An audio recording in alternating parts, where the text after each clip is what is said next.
हुकूमत और जमायत इस्लामी के दरमियान मुज़ाकरात का दूसरा मरहला भी मुकम्मल हो गया। हुकूमत ने जमायत इस्लामी के 35 कारकुनान को फौरी रिहा करने का हुक्म दे दिया। तफसीलात के मुताबिक हुकूमत और जमायत इस्लामी के दरमियान रावलपिंडी में जमायत इस्लामी के ज़ेर एहतमाम धरने पर बातचीत का दूसरा मरहला रावलपिंडी कमिश्नर ऑफिस में मुकम्मल हो गया।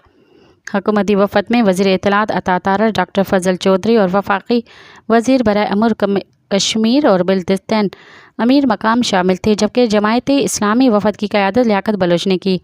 मुज़ाकरात के बाद वफाकी वज़ीर इत्तलात अता तारर ने मीडिया से गुफ्तगू करते हुए कहा कि हुकूमत ने 35 कारकुनान की फिलफौर रिहाई का हुक्म दिया है।